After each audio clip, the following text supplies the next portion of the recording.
Your game has started. Hello YouTube and welcome to Turn Sideways, our periodic look at the standard format in Magic the Gathering.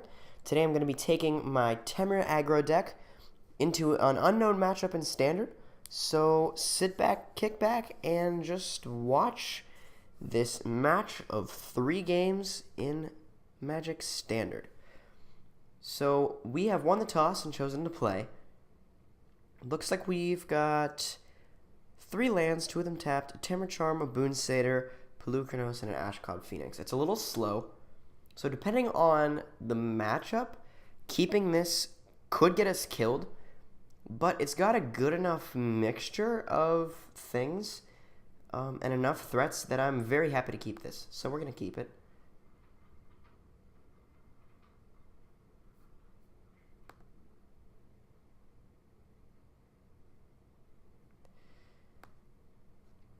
We'll play the Frontier Bivouac. I'd rather wait a turn to see, try to get an idea of what I'm up against, to see what I'd, like to scry to the top or the bottom with that Temple of Epiphany. So that's why I'm waiting.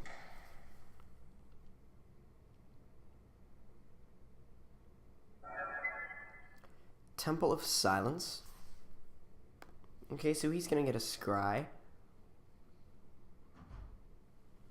Of course, with the black-white, this could either be Mardu, it could perhaps be Esper Control, or maybe Abzan. So there's a couple different things that could be going on. So there's another Frontier Bivouac. It's a little annoying to get all these tap lands, but, that's going to give us all the mana we need, which is nice. Let's play the Temple now. Ashcloud Phoenix. Sure, that's not bad. We can keep him there. And pass the turn.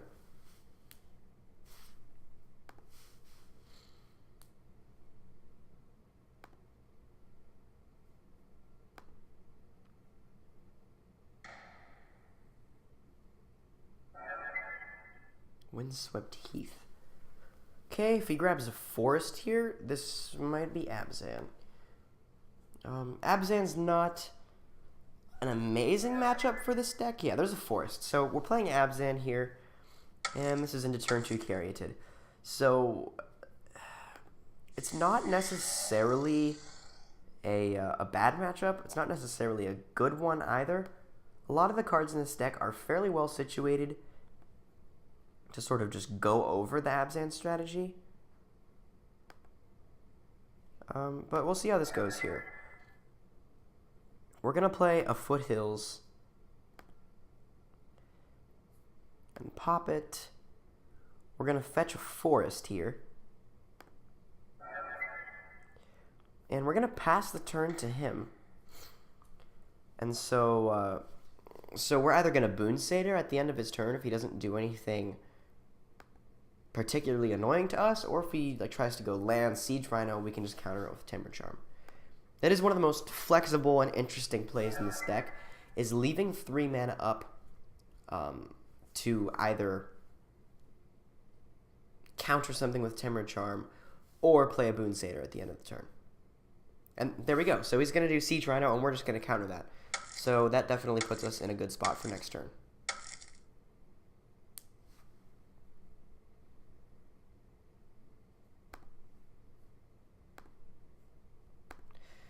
Yeah, Siege Rhino is one of those things you just don't really want to resolve. He's easy enough to deal with when he hits the board, I guess. But just that life swing is really, really gross to deal with. So I'm very glad that we left the mana up to be able to counter that. He's, of course, not going to do anything else this turn. Rattleclaw Mystic. Okay. We don't really need another mana right now. So I think we're going to just hold that guy back, play a Bivouac, and then a Boon Satyr at the end of his turn into a potential Polukranos or Ashcloud on our next turn. Caves of Koilos. Courser. Okay, that's... it's Courser. It's a good card, but it's not particularly difficult for this deck to just go around or simply completely through it. Boon Satyr, of course, trades with completely inverted power and toughness. Polukranos goes straight through it, and our Ashclouds will just go over it. So, Thoughtseize. Okay, well, I'm going to cast Boon Satyr in response, just so he can't take that. I don't think he would, but just to get it out of our hand as one less thing that he can't do anything about.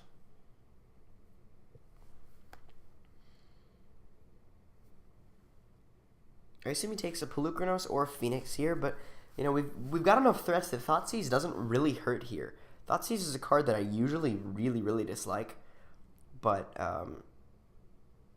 you know, here we have enough that whatever he takes, we still have a scary threat to play next turn. So he's gonna take Polukranos. I'm assuming because it can just go right through Courser without trading, but we'll see, I suppose.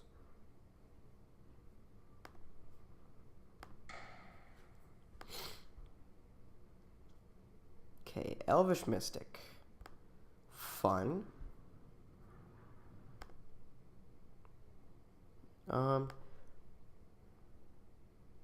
Okay, so we're going to swing in with Boon Satyr. So I assume we're probably going to get through for 4 here.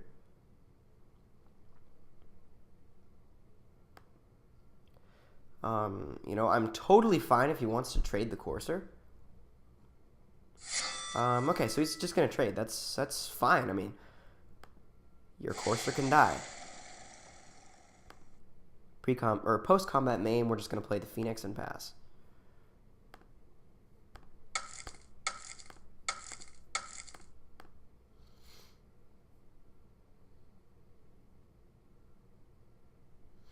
Now, we did see a Sorin on top of his library. So that could be nasty, but at this point, he either plays the Sorin or plays something that actually gives him a board state. I mean, Sorin, yeah, he can minus it for Vampire, but at that point, we can just fly over to kill the Phoenix, or with the Phoenix, to kill Sorin.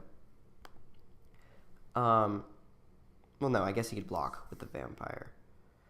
Abzan Charm. Ew, okay, so that exiles our Phoenix, which is annoying because if he just killed it, it would come back. So that's not what we wanted to see, but at least the Sorin's not coming down, which is nice. Sure. I have another one where that came from.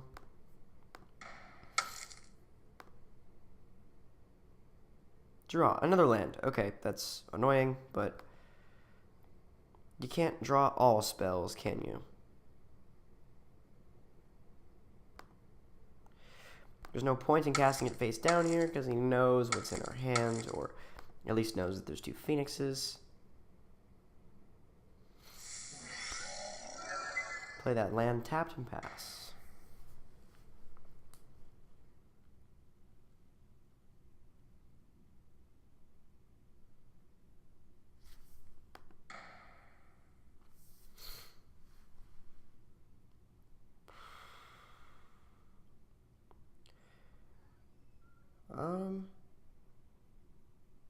Okay, so the Sorin's gonna come down.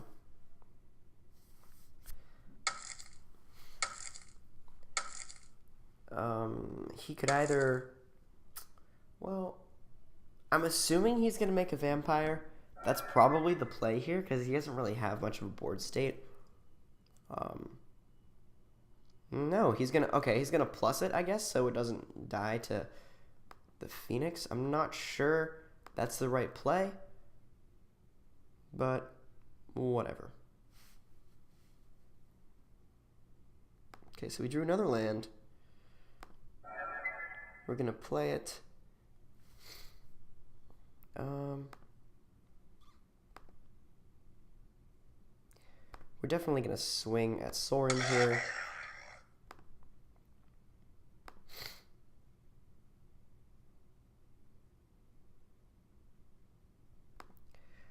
That takes Sorin down to 1.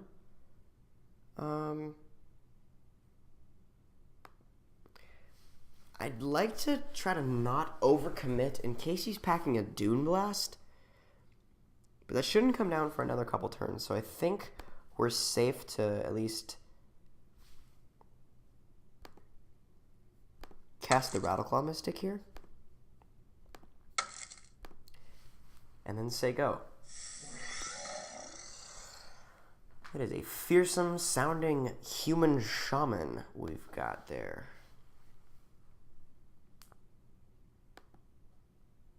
Yeah, I definitely don't agree with +1ing the Sorin there. I think minusing it for the vampire would be the better move, because the vampire has flying, so it could have blocked the Phoenix, and his Sorin would have been able to stick around. But unless he's got some sort of, you know, like a Wingmate Rock or something, which still just trades with the Phoenix, he's going to lose his Sorin next turn, which is, of course, not where he wants to be.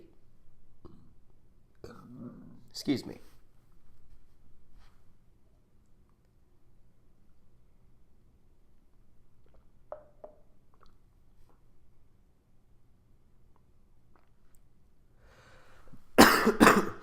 Looks like he's doing a lot of thinking on his pre-combat main. Okay.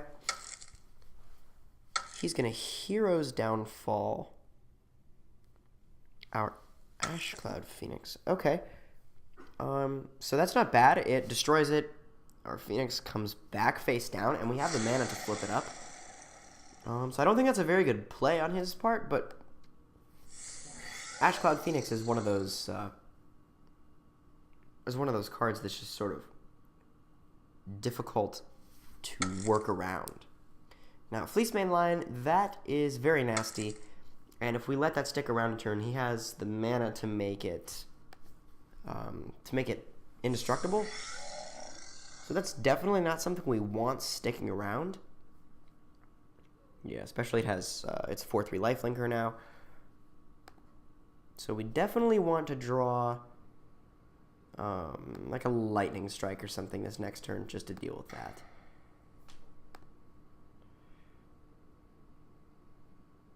Stormbreath. Okay. Well, that also works, I suppose. What's the play here? We could either flip up the Ashcloud Phoenix, redirect the 2 damage to Sorin, and then swing at him for 4 and save the Stormbreath for next turn.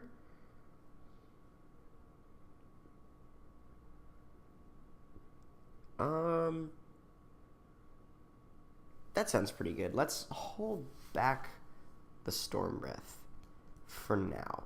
One interesting thing about this Stormbreath that if he's an inexperienced player, he might not even realize is that I can just block his Fleece Mane all day. If the game gets to a point where I don't want to be the aggressor with my Stormbreath, I can actually just block that all day because it's got pro white. It's not going to take any damage.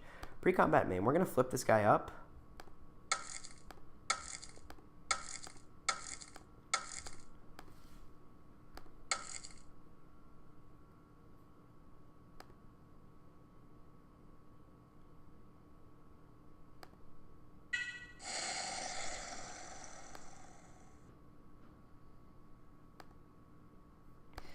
And we're going to attack him with the Phoenix, get through for 4, and pass the turn.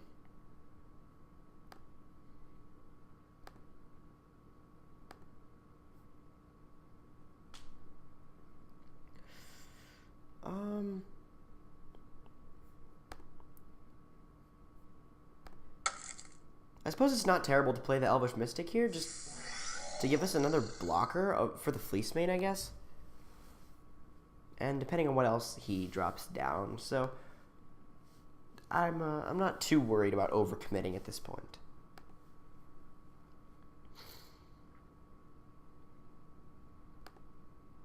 Three cards in hand. I'm hoping he doesn't have any more removal.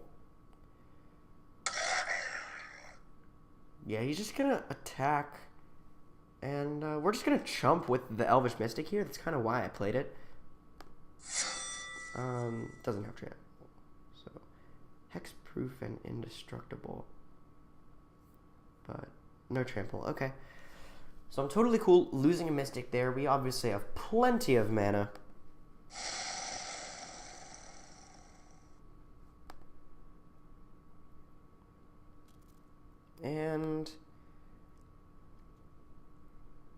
let's see what he does post-combat. He is just going to say go on his post-combat mains. That's good for us. Downfall. Targeting the Ashcloud Phoenix, or... Okay, so it looks like he was going to play the Hero's Downfall, but then decided against it. So that's actually very important for us to know. Because Hero's Downfall is basically the only removal spell he has that can actually kill our Stormbreath. So since he sort of accidentally showed that to us, we're going to play around it pretty hard, because we definitely want our Stormbreath to make an impact when it lands, and I'd like to just simply pressure him into using it on something else, and then play the Stormbreath. So we're going to swing in with our Phoenix here.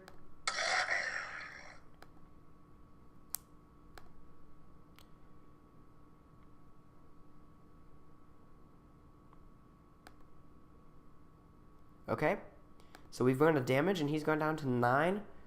I'm winning 17-9 at this point, and, you know, that's definitely a good position to be in. Here's Heir of the Wilds as a... Well, his Lion's indestructible, but it's still a good attacker to have. Would rather have a Stormbreath, but hey, you gotta play around that Downfall if you know he's got it, so...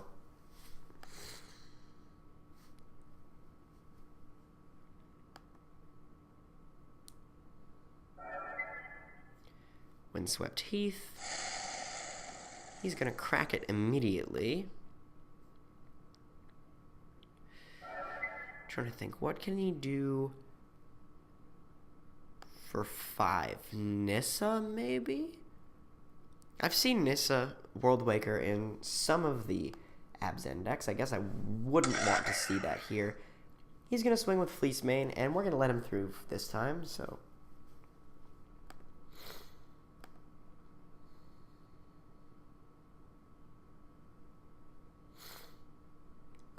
yeah, and actually something very important there. He just went down from 9 to 8 because he fetched.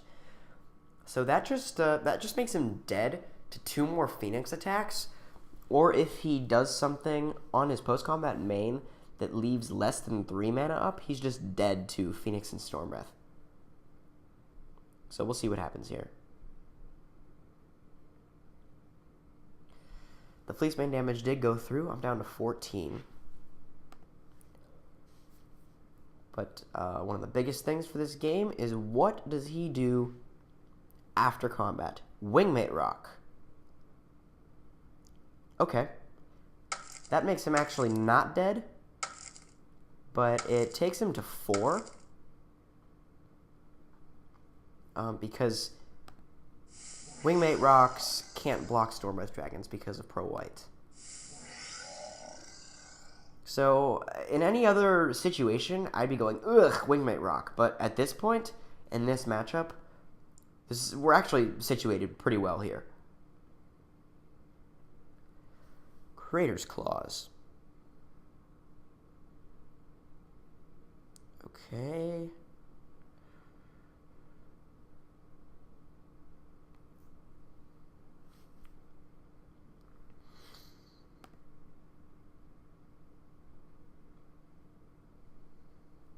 Yeah, so we're going to cast the Stormbreath now.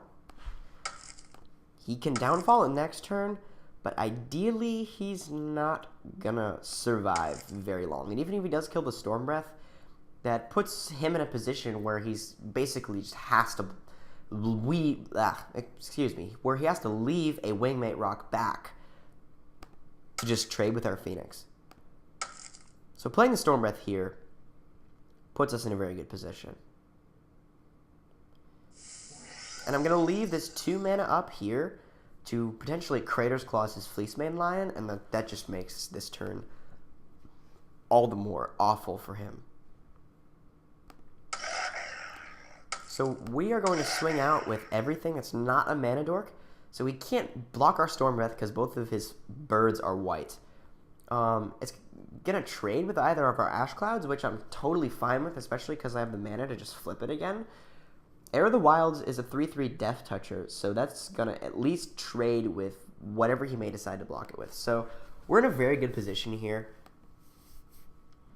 This is definitely where this deck wants to be, especially on the play. You know, just a bit too much aggression for the opponent to deal with at this point. Yep, yeah, he's just going to concede to that. So we took game 1 pretty handily. So game 2, we're going to be on the draw. I'm not sure if that changes our strategy too much, but definitely against Abzan, these lightning strikes come out because there aren't any really good targets. Disdainful Strokes come in because they counter Siege Rhinos, they counter Sorin, they counter Wingmate Rock, they counter Dune Blast if he's playing it, and Hostilities. You know, it's just a mid-range deck. The whole point is to, you know, keep the board clear for a couple turns before you start playing your bombs. And so Disdainful Stroke is definitely a good card to just sort of leave the mana up for taking it late into the game. And I think we're safe to take out one of these Creator's Claws to bring on our 4th Stubborn Denial, because that's just good to counter a Planeswalker or perhaps even a you know, a removal spell. Ooh, I think Hunt the Hunter comes in here too, because it allows most of our stuff to just flat out kill a Siege Rhino. Oh, let's see, or to kill a Caryatid or a Courser. I think Hunt the Hunter's worth it, but I'm trying to figure out what I'd want to take out. Let's take out the Temur Charms for Hunt the Hunter and see how that goes. Rest of this is just kind of burn stuff. Surak doesn't need to come in. The only target for my enchantment hate, I think, is Courser, so that's not worth it. So let's submit and go to game 2. Your game has started.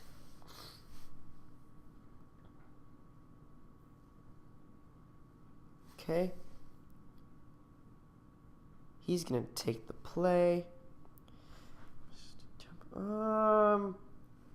This isn't exactly where we want to be, but seeing as we're a game ahead, I am gonna keep it and hope that we draw into some threats, because that's all this hand needs. We've got Burn, we've got a Mana Dork, we've got a Counterspell, and 4 lands. So we're probably just gonna scry turn 1 and see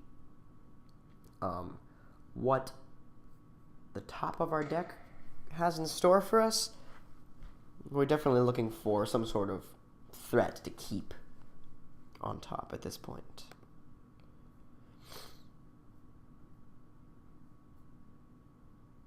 What did we draw? We drew another land. Okay. That's not terrible. It's not what we wanted, but you know, at least we can be sure that we're going to have all the, you know, mana we need to cast our spells. It could be worse. That's all I'm saying. Foothills. Yeah, we're going to put that right on the bottom because we don't need any more lands at this point, and we're just going to pass. See if he's got a Thoughtseize to deal with here.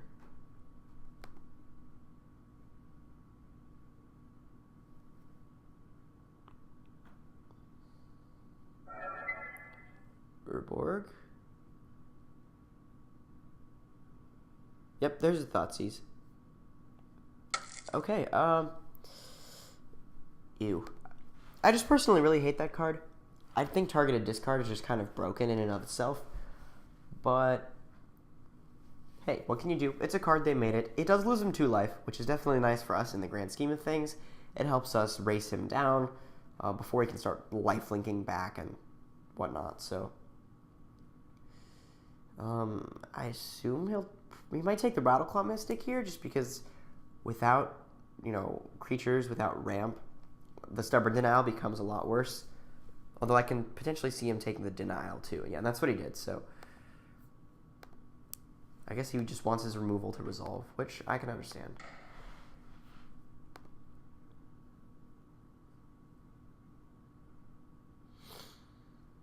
Boon Satyr, okay, that's good. We wanted to see one of those. You know, it's not the most threatening thing we have in our deck, but it's definitely it's something, you know.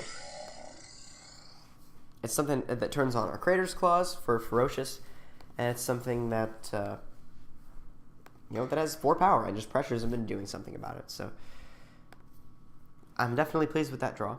We'll see what happens turn 3. I guess there could be a Caryatid. He could play a Forest, and this could be Courser, perhaps. Yeah, there's a Courser. Okay. I've played Abzan far too much to just, know what they're going to play. But, hey, it's like 25% of the meta on MTG Top 8, so I'm bound to know about it. Another Boon Satyr. I guess that's nice, because it's sort of, if he was planning on removing one of them, he just, he has another one to deal with. So we're going to play this Frontier Bivouac and pass and flash in a Boon Satyr on his turn. Perhaps to block and trade with the Courser if he tries to attack with it.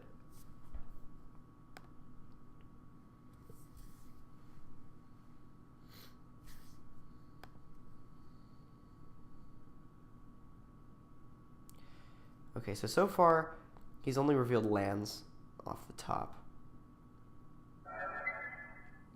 So he plays the Heath off the top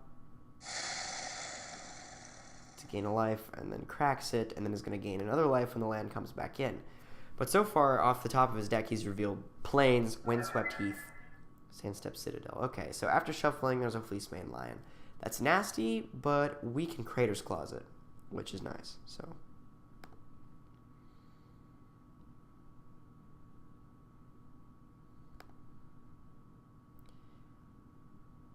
Will he swing with Courser? No, he won't. Okay.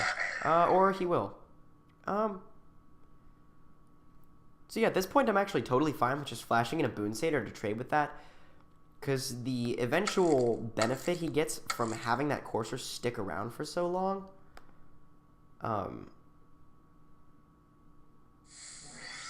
is actually just... It's a big benefit that card gives you, obviously, or it wouldn't see nearly as much play as it does. So we're going to block here. I suppose we could be walking into a removal spell, but we have another Boon Satyr, so all is not lost. Okay, so he'll just let that block happen and both of them trade. And I think that tells us he might not have a removal spell here, because I think if he did, he probably would just want his Courser to survive. I might be misjudging that, but I'm pretty sure that if he had something to...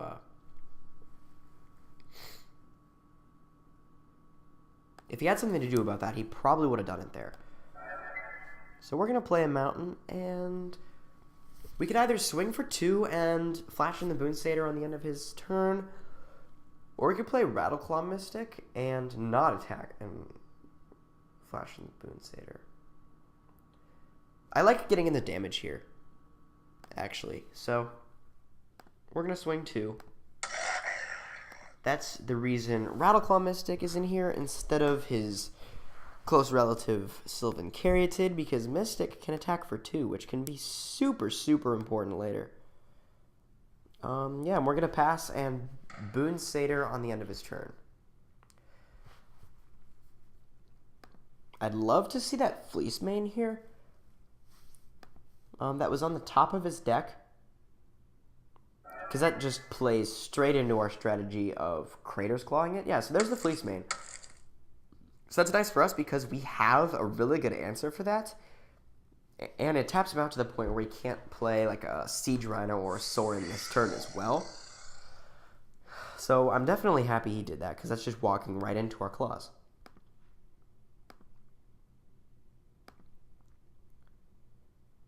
Combat main, end turn on the end of his turn. Cast Boon Satyr.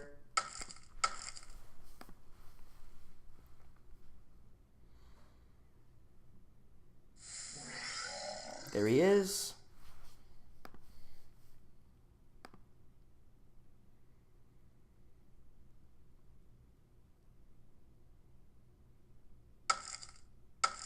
Downfall on my upkeep.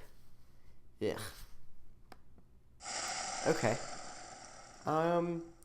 Good news is we still have enough mana to just kill his lion and swing in with the Mystic. I'd like to play the Polukranos here, but I really, really don't like that Fleecemane to get monstrous at this point. So we're definitely going to Crater's Claws his Lion and then swing in here. Excuse me. I'm still recovering from a little bit of a cold, so bear with me here if my voice is a little weird and, you know, if I'm sniffly and whatnot. So there's our attacker. That should bring him down to 15 and lead into a pretty nasty looking Polukranos on the next turn. So I'm not totally sure earlier why he didn't downfall our Boon Satyr when we flashed it in to block his Courser. I'm assuming it means that he just recently drew that downfall.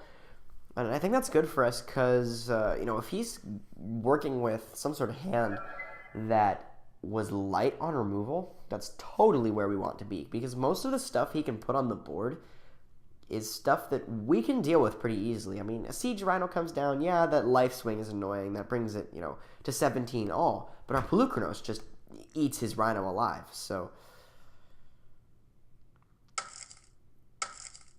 Wingmate Rock. That's... I mean, I'm okay with that. 3 flying damage to us is not that bad. He's casting it without having Raid, which I don't think is totally a good idea, but maybe it's the only creature he's got in his hand.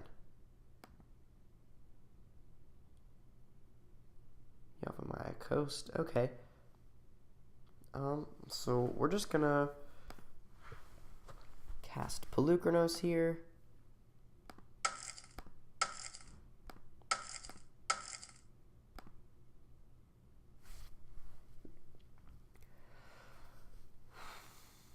I think we're in a pretty good position here, depending on what his 2 cards are. He's been playing a lot of lands. It looks like he might be a little mana flooded here, perhaps.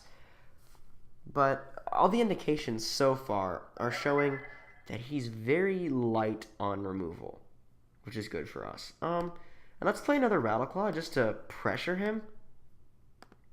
Yeah, it does empty our hand. But at this point in the game, he's going to be like, oh, swing 3 Wingmate Rock and gain 1 life. Okay, that puts me at 16 and you at 15. And then I just crack back for 9 the next turn. So that encourages him to leave the rock back as a blocker instead of swinging at us, or swinging at us with it. So I'm okay with emptying my hand in that situation. It probably goes against a lot of the conventional Magic wisdom, but screw it. Here's downfall. Okay, it looks like he drew another removal, so obviously that's going to target our Polukranos. That's bad. That's not good. I still think we can race him, depending on what we end up drawing, but that could be bad if we don't draw any more threats.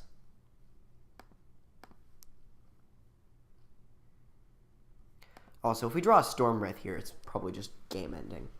Because he's used, 3 Heroes Downfall already? Okay, for some reason I thought he'd used 3, but he used 2. And even if that's a 4 of in his deck, we're very unlikely to see any more. And so that's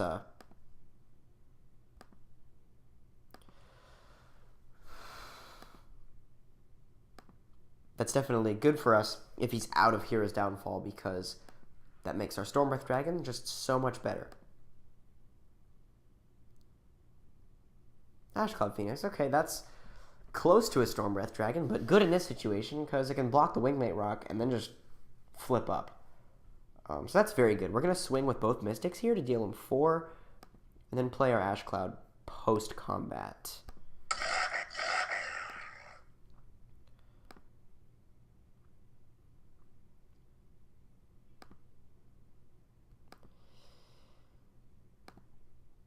Okay, if he has more removal here, this will just be disgusting, but I'm definitely happy to have a blocker for his Wingmate Rock. So, Ashcloud Phoenix, I choose you! Pass the turn. Ew, Abzan Charm. Okay, so Ugh. How much removal can one man have? That's annoying. So he's going to exile our Ashcloud Phoenix, and that puts him... that still actually doesn't put him ahead, because he's swinging 3, gaining 1, and we're swinging 4, so that's actually pretty even in the race, but he's 5 life behind at this point, so if he wants to keep attacking with that Wingmate Rock, I guess I'm okay with that. Because we can still just outrace him at this point if nothing changes. I've got no cards in hand, buddy. You really want to cast that? Sure. That was bad. So, I guess he didn't look at this big 0 there.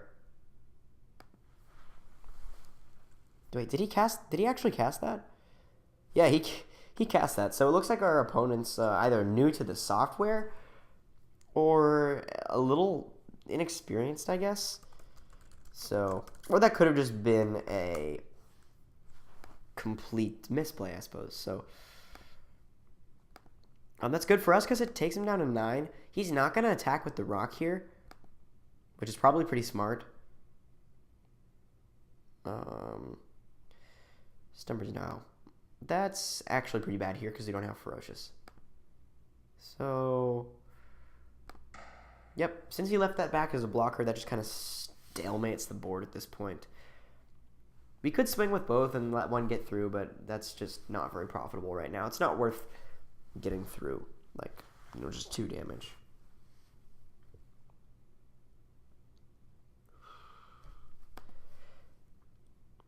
Hopefully he's got a handful of lands right now. Okay, so he's going to leave the rock back for another turn. Temple. Ugh. Okay, so at least it gives us a scry, which is nice. Stormbreath Dragon. That card is absolutely perfect in this situation, so we're going to keep that baby right on top. And pass.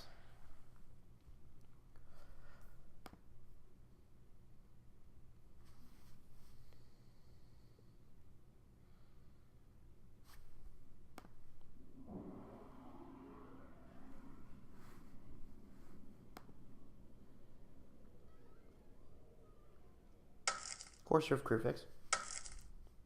Okay. I guess that might help him swing back a little bit of life here that he's lost from the Thoughtseize. Yeah, so he'll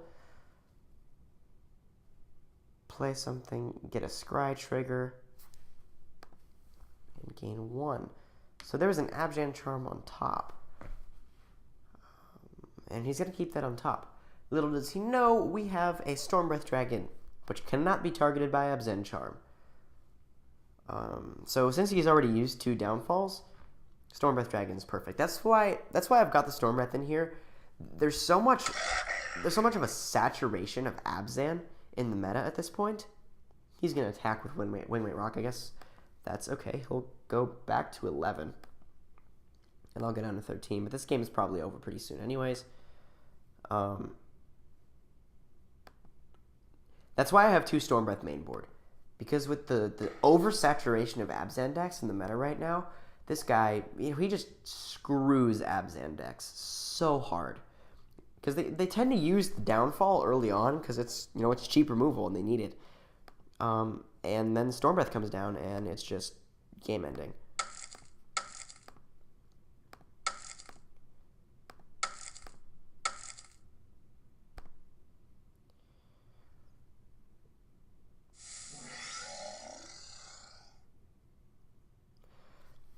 Okay, so we attack him down to 7 and then to 3. So this puts a 3-turn clock on the game. 4 if he leaves the rock back as a blocker. Alright, well. Whoa. No, that's not what I meant. Declare attackers. There we go. Declare Stormbreath as an attacker because he's got haste. This is a very good position for this deck to be in late game. So I'm very happy with how this has performed for my first official video. You know, I've had some games that just go, in extremely strange ways. But it looks like we probably got this. Unless, if he draws another downfall here, that could be very bad. But like I said, even as a 4-of, you're very unlikely to see more than 2 if he's already seen 2.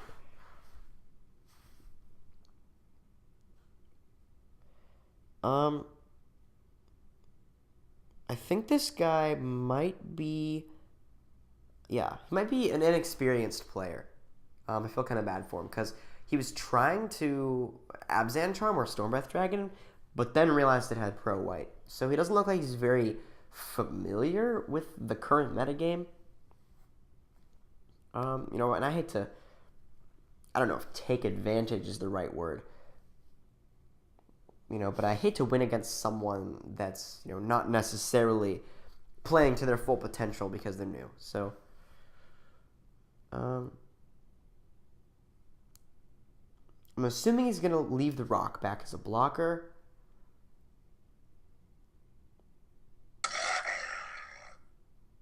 But he's going to swing with Courser. Okay. We still got him in the race there, so we're just going to let that through.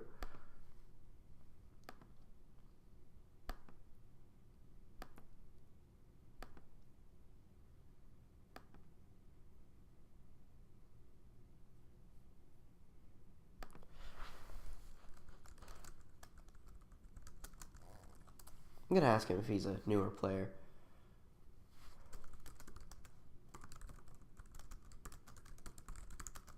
Or is he just unfamiliar with Stormbreath Dragon, perhaps? Hunt the Hunter is actually pretty good here, because that would boost our Rattleclaw Mystic to a 4-3 that would just eat his Courser and kind of put the, sort of seal the deal in this game. So, yeah, okay, so he just conceded there. He might have been able to pull that out if he'd drawn another downfall, but he just decided he couldn't win that, and I don't blame him. So that was definitely a good performance for that deck. I'm very happy with how TEMUR Aggro has been playing out. It definitely needs some help from Fate Reforged. There's some good cards coming out of Fate Reforged for TEMUR, not necessarily great ones, but I'm definitely excited to see what the future brings and what I can do. So comment in the comment section below if you're interested in seeing some sort of other matchup, if you'd like me to play one of your decks. I'm going to leave the deck list for this one in the description. And yeah, so until next time, I hope you never get mana screwed, and happy planeswalking. This is Turned Sideways MTG, signing off.